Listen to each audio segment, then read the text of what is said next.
Kylian Mbappé a-t-il été marabouté? Ça peut paraître fou, mais il y a un élément mystérieux qui pourrait l'affirmer.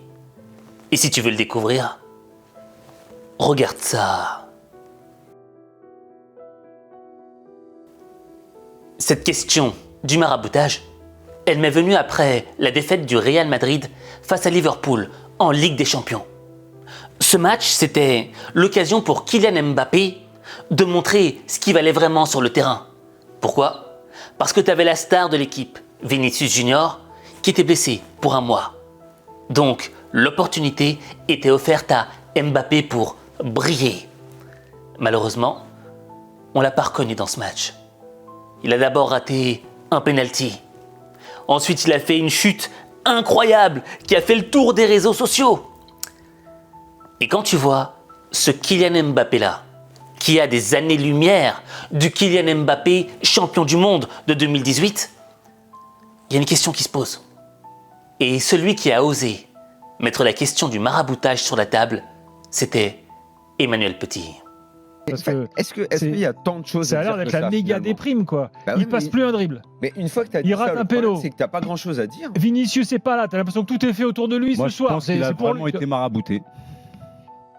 Non, mais Daniel, tu sais qu'il est sérieux quand il dit ça en plus. Et bien sûr que Je je suis pense que sérieux. lui, il le croit. Mais moi, j'y crois, moi, ces choses-là. Mais Vous y nous, croyez pas, Gilbert, vous on est un Je peu te- plus rationnel. Nous, Je t'avais les dit de ne pas dire ça à l'antenne. les Je te l'avais dit, Manu. Mais je te le dis parce que je l'assume, j'y crois. Il y a pas mal de choses que je crois, où nous les Occidentaux on ne croit pas. C'est pas dans notre culture. On est très cartésien, machin, tout ça. Moi j'y crois. Voilà, c'est tout. Donc il a été marabouté. Par qui alors? Par qui La réponse déjà quand tu poses la question. Ah, tu penses au Parce que tu truc de crois vraiment à Pogba ça, je mais- sais pas, tout le monde Non, me mais dit t'es pas ça. sérieux. Non mais arrête. C'est une blague, là. Je sais pas. C'est vrai que dans le monde occidental, on a du mal à croire aux forces invisibles. Mais la question qui se pose, c'est: faut-il vraiment croire au maraboutage?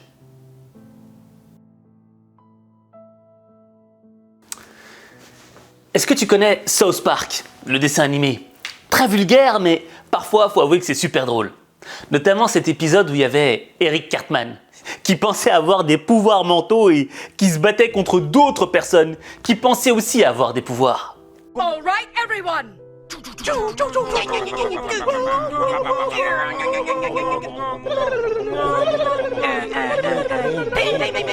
Oh, goodness, what's going on?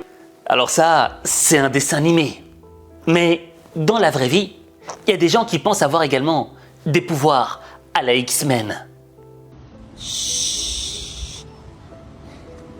Hello. It's okay. Je ressens le fluide comme cette femme qui arrêtait cette vache. Pshhh. Arrête-toi. Boum. Tu vois, quand tu vois ça, ça paraît ridicule. Et quand j'entends le mot marabout, eh ben, je l'associe à ce type de personnes qui pensent avoir des pouvoirs magiques, des pouvoirs qui peuvent transformer des vies. Je veux dire, on a tous reçu dans nos boîtes aux lettres un petit papier avec écrit « Marabout untel, je vous aide à régler vos problèmes d'argent, de santé, de famille et d'amour ». Enfin bref, si c'était vraiment ça la solution, il n'y aura plus besoin de faire des études de médecine, tu vois. Mais il y a un maraboutage auquel je crois vraiment.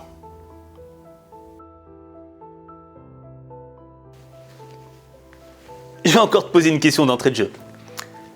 Est-ce que tu connais Pep Guardiola? Pep, c'est peut-être l'un des plus grands coachs de l'histoire du football. Mais récemment, il a perdu 5 matchs de suite. Et ça, c'est du jamais vu avec Pep Guardiola. Et le résultat, c'est quoi? C'est cette image, où tu le vois avec le visage ensanglanté. On dirait qu'il y a quelqu'un qui l'a agressé. Mais ces marques, il se les a faites lui-même. Et elles illustrent quoi, ces marques? Ce sont les griffes du doute. Tu vois, quand tu comprends pas ce qui se passe, quand tu n'arrives pas à trouver une solution, tu t'arraches, tu tournes tout ce qu'il y a dans ta tête. Mais tu trouves pas. Parce que tu doutes. parce que tu sais pas si tu vas trouver une solution. Et tu vois, derrière ce doute se cachent différentes énergies. Je m'explique. Tu vois, dans la vie, il y a des gens qui t'aiment.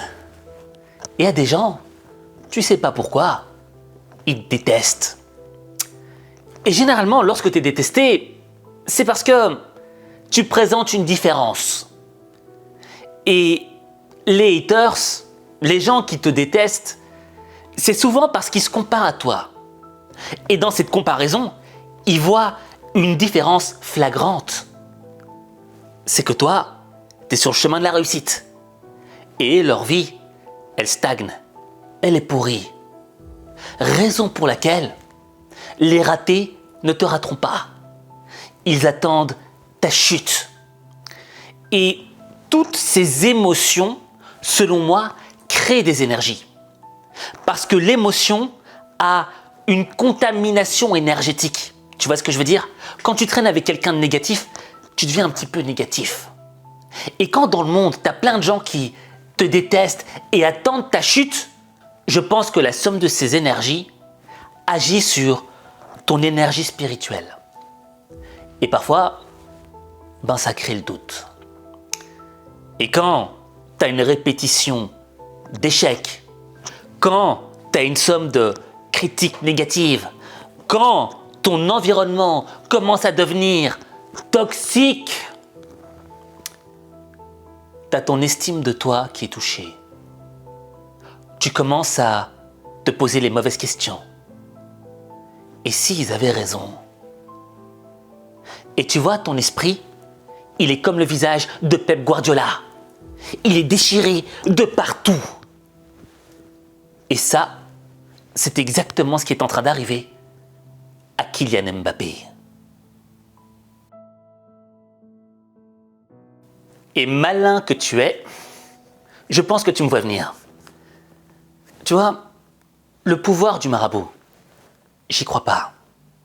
Par contre, celui qui est derrière le marabout, son pouvoir, j'y crois. Je fais la distinction. Celui qui est derrière le marabout, c'est celui qui veut te faire chuter, te voir échouer. Et en lui, il a un pouvoir négatif, un pouvoir de haine. Il te jette un petit peu l'œil.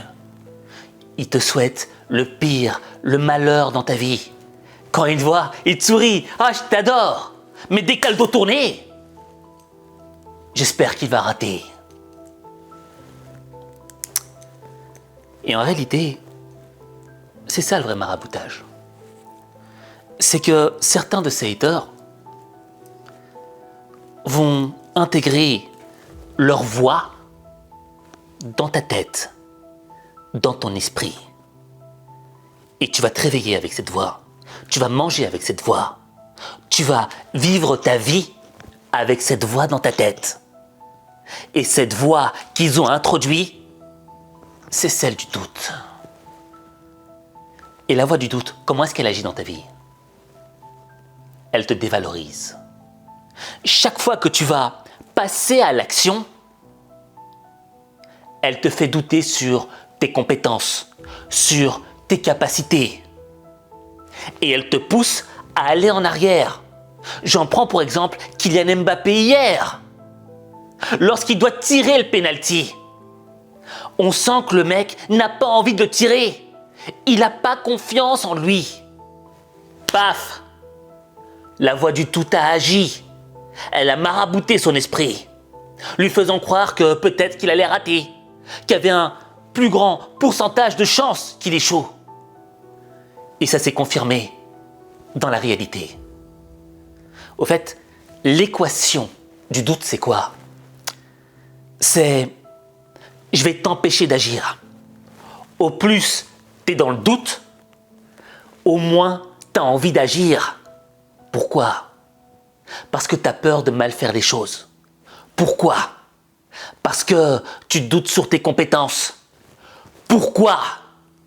Parce que tu commences à avoir de moins en moins confiance en ta propre personne. Tu crois plus en toi. Et là, au fait, tu vis avec cette peur qui, dans le fond, commence à te paralyser. Paralyser ton esprit, paralyser tes rêves, paralyser tes objectifs. Et au moment où tu arrives au summum de la paralysie, c'est à partir de ce moment-là que la vie n'a plus aucun goût pour toi.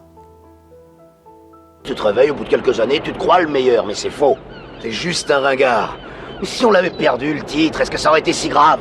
Ça aurait eu au moins l'avantage d'être vrai. Non, Rocky, tu te trompes. Mais rien n'est vrai quand on croit plus à ce que l'on est. Je crois plus en moi, tu comprends pas ce que ça veut dire? Quand un boxeur y croit plus, il est rincé, il est fini, il n'a plus qu'à raccrocher. Non, ça n'est pas vrai. Mais si, c'est vrai. Pourquoi tu ne dis pas la vérité? Jusqu'où tu veux me pousser, Adrian? Tu veux la savoir, la vérité? La vérité, c'est que j'ai peur de perdre ce que j'ai. Au début, j'en avais rien à foutre de ce qui m'arrivait sur le ring, je pouvais me faire taper dessus, je m'en foutais.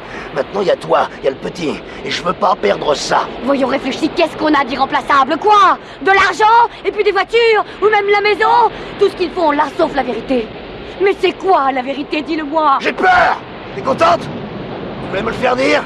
Tu veux me démolir? Je te le dis, j'ai peur! Pour la première fois de ma vie, oui, j'ai peur. Ce passage de Rocky Balboa illustre exactement le maraboutage dont toi et moi et Kylian Mbappé peuvent être victimes. La voix du doute. Et parfois, il n'y a pas besoin d'aller chercher loin. Il y a des gens dans notre entourage qui nous envoient cette voix. Et elle est là. Je me suis fait mal. Mais elle est là, dans notre tête, tu vois. Et elle commence à agir. Elle fait son job. Maintenant, la vraie question qui se pose, c'est comment faire pour tuer cette voix du doute.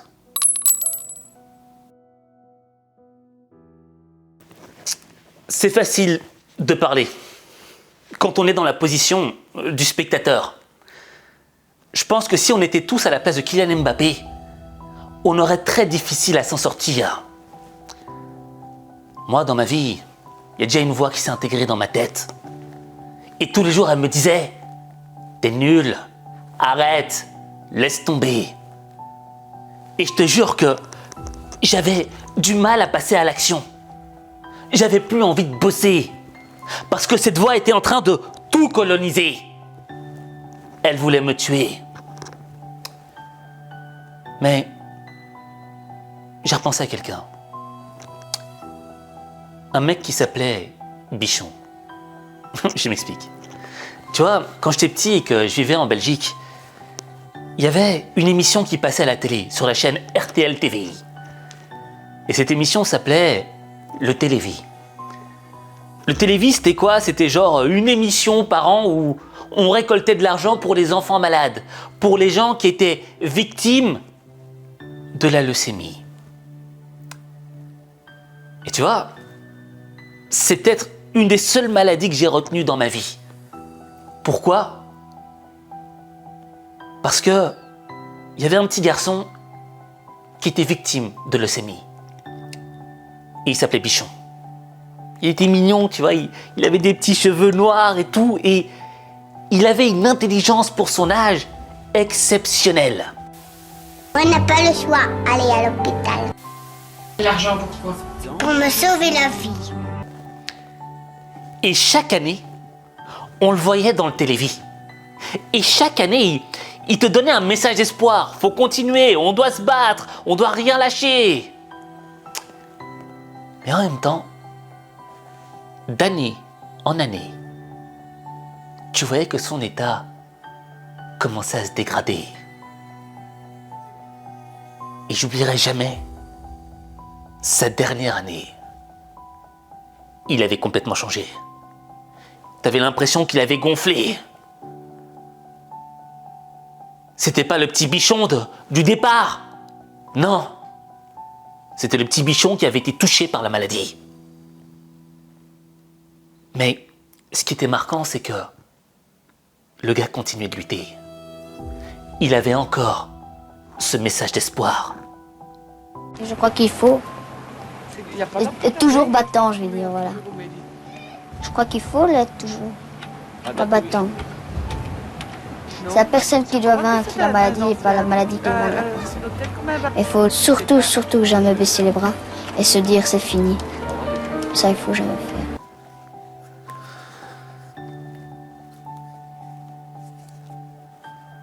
Et tu vois, Bichon, il nous a quittés. Depuis sa plus tendre enfance, il a dû lutter. Pas seulement contre la maladie, mais contre la voix, celle du doute. Et lui, sa voix, c'était pas la voix de nos haters ou des ratés. Non, c'était la voix de la mort. Et chaque jour, chaque soir, quand il rentrait dans son lit, il y avait la voix de la mort qui lui parlait à son oreille. Et elle lui disait, peut-être que demain sera la fin. Et quand il se réveillait avec la voix de la mort encore à côté de son lit. Et chaque minute, chaque seconde de sa vie, cette voix de la mort l'accompagnait. Mais tu vois, la force du Bichon, c'était quoi? C'était son insouciance. Cette insouciance d'enfant. Rigole, et c'est le meilleur des remèdes. Il voyait, il entendait cette voix de la mort autour de lui quand il était à l'hôpital, quand il avait mal au plus profond de sa chair.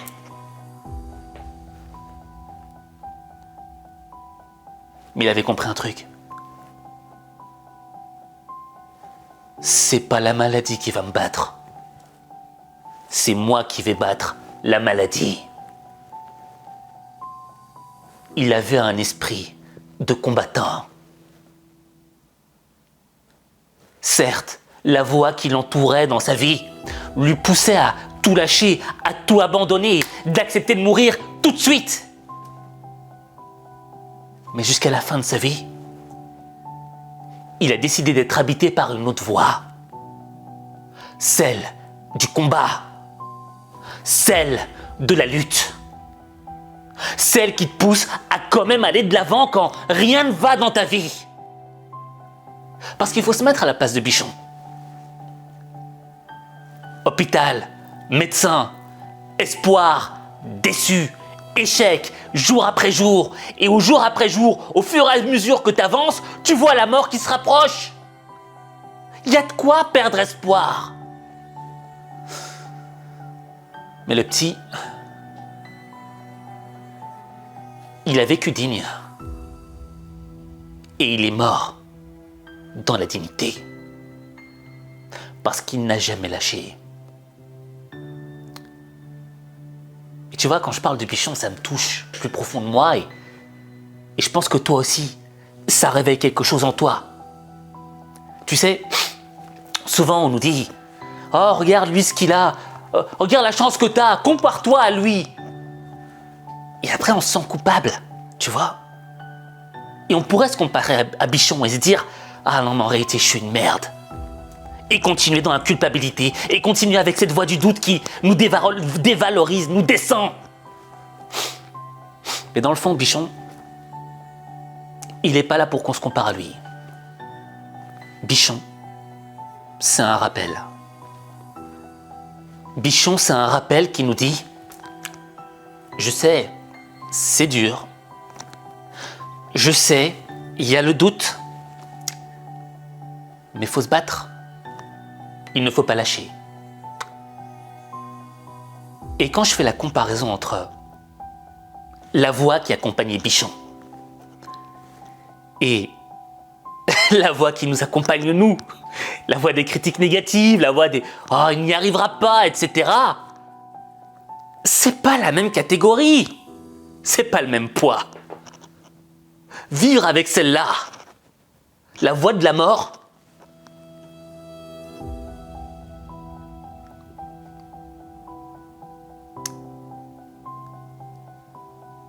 c'est Comme si on te mettait une chaîne au pied, avec un poids d'1 tonne, et qu'on te jetait au beau milieu de l'océan. Et que t'essaies de t'en sortir, mais le poids là, il est lourd. Mais Bichon, il te rappelle quoi? Que t'as une force au fond de toi. Et que lui, on lui a mis 10 tonnes à la jambe. Mais qu'il a continué à essayer de s'en sortir. Qu'il a continué à sortir la tête de l'eau pour respirer ce qu'il pouvait. Et c'est à ce moment-là que tu relativises la chaîne qu'on a au pied. Et que tu comprends que toi, tu as le pouvoir de la retirer.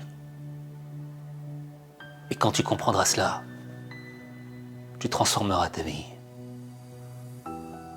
Mais ta vie, il n'y a que toi qui peux la transformer. Il n'y a que toi.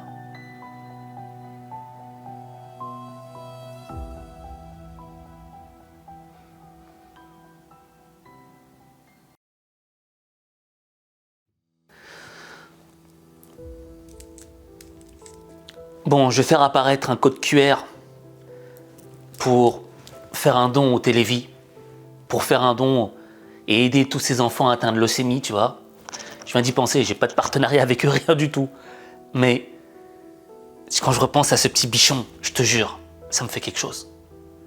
Et ne donner peut-être qu'une petite pièce en la mémoire du Bichon pour aider tous les autres millions de Bichons dans le monde qui doivent se battre avec un poids, une chaîne de 10 tonnes attachée aux pieds, attachée au cœur, ça peut donner de l'espoir. Et maintenant, j'aimerais que toi aussi tu te donnes un petit peu d'espoir. Si toi aussi, il y a cette voix du doute qui est venue s'introduire dans ton esprit, si toi aussi tu vis dans un environnement parfois qui est toxique, dans un environnement qui te dévalorise, dans un environnement où chaque jour tu manges à la soupe les critiques négatives, je te demanderai d'écrire en commentaire Bichon. Je répète, Bichon. Quand tu écris Bichon en commentaire, tu signes un contrat moral avec ta personne. Tu décides de mettre au centre de ton esprit une voix, celle du combat.